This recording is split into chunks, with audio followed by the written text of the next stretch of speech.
안녕하세요. 이유한입니다. 오늘은 첫눈이 하염없이 내리면 내 마음도 내려앉아 쉰다라는 제목으로 강의해 드리겠습니다.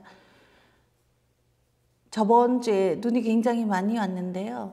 저번 강의 때 제가 감기 걸린 줄 알고 걱정하셨을 텐데 감기가 아니고 알레르기 비염 같은 증세인데요. 강의 중간에 재채기가 나올 것 같은 증상을 참았더니 콧물이 좀 나왔습니다. 이건 아픈 건 아니고요. 아프다 하는 것은 우리가 아프다라고 인지했을 때 비로소 심각해집니다. 우리 몸에는 항상 어떤 증상들이 있는데요. 자연스럽게 지나가게 해주면 그냥 지나가고 이것을 자연치유라고 합니다. 혹시 어머니가 걱정 많으신 분들 많이 계실 텐데요. 걱정해 주시는 것이 부담스러운 느낌을 아시는 분들도 계실 겁니다. 그때 내가 흘려보낼 수 있는 증상을 인지하시는 것이 싫은 것입니다. 면역이 강하다는 것은 아마도 이 몸에 조금은 부정적인 증상을 얼마나 잘 흘려보낼 수 있는가 하는 것일 겁니다. 우리의 몸도 마음도 외부 자극에 얼마나 강한가 하는 것은 그것을 부정적으로 인지하지 않는가 하는가에 달려 있습니다. 마음이라는 것도 내 안에 갇히는 순간에, 규정되는 순간에 매우 소심해지는 것인데요. 저는 원래는 매우 대범한 편인데 어떤 사건을 경험한 일로 인해서 한 10여 년 정도 소심하게 보낸 적이 있습니다. 지금은 다 극복했지만 내가 나 안에 갇히는 삶의 패턴이 있다면 그것을 어떻게 하면 확장할 수 있는지 한번 생각해 보는 것도 좋을 것 같습니다. 사랑이라는 것은 인간에게 매우 중요한 일인데요.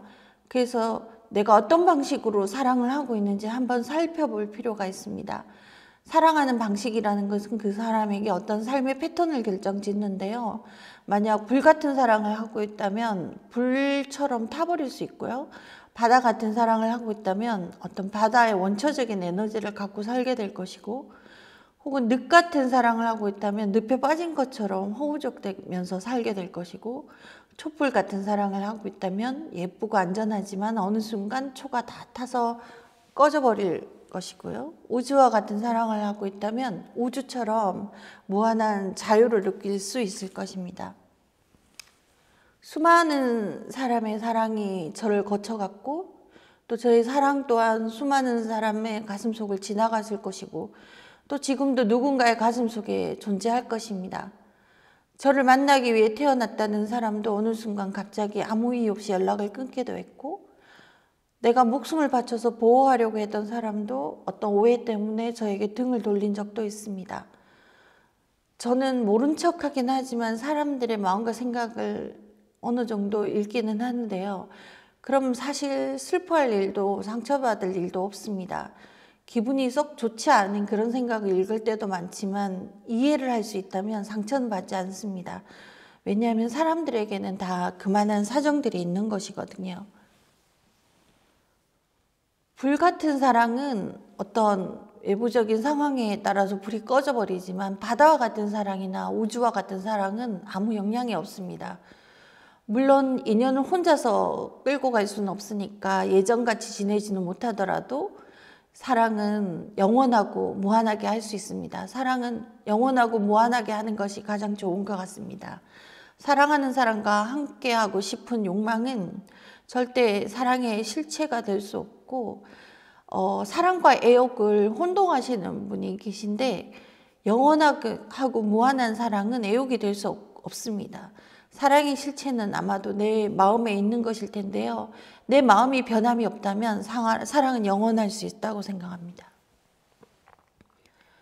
함께하고 싶은 욕망을 만약에 배제한다면 참 사랑이 의미가 없어질 수도 있는데요.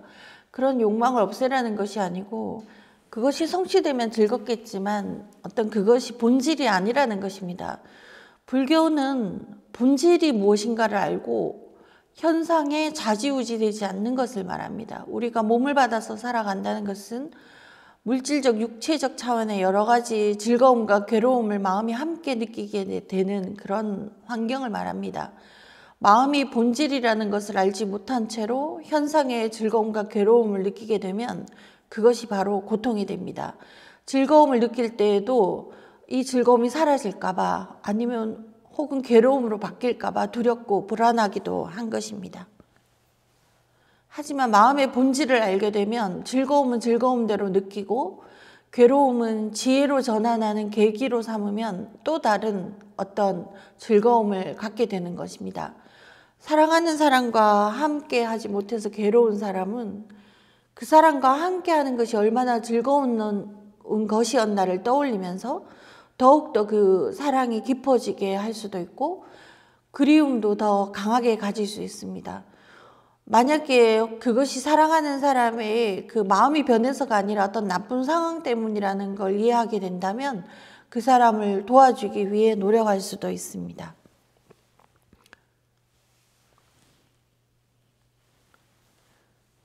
사랑에도 온도가 있는데요. 내가 항상 적정 온도로 데워서 사랑하는 사람을 지켜줄 수 있다면 너무나 행복하지 않을까 싶습니다. 너무 뜨거워도 불편한 것이니 적정하게 따뜻하게 다른 사람을 사랑한다면 그 사랑을 지혜롭게 지켜갈 수가 있습니다. 이런 생각을 하지 않으면 상대방의 뜨거움과 차가움에 내가 흔들리게 되는 것이죠. 내가 그 사랑의 주인이 되기가 어렵고 그럴 때는 손님이 되고 마는 것입니다. 모든 일에 있어서 주인으로 삶을 강하게 만들어가는 것이 불교를 실천하는 일이 될 것입니다.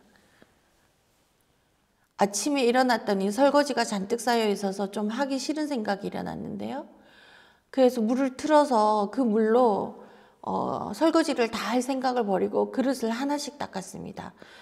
아주 작은 일들이 모여서 큰 하나의 일을 만드는 법인데요. 그렇게 하다 보니까 물이라는 것이 정말 신기하구나. 이렇게 모든 것을 깨끗하게 만들어주는구나. 물의 감촉도 너무 좋았고 찬물을 쓸 때와 조금 따뜻한 물을 쓸 때 감각도 달라서 신기했습니다. 그렇게 하다 보니까 어느 순간 그릇이 다 닦여져 있는 것을 보았습니다.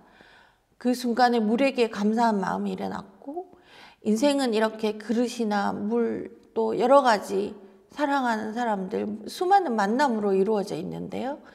이런 것들을 한 순간순간에 집중해서 어떤 커다란 목표를 향해서 내가 계속 달리지 말고 그 순간에 몰입해서 살아간다면 감사한 인연들로 가득 차 있을 것 같습니다. 오늘은 여기까지 하겠습니다. 감사합니다.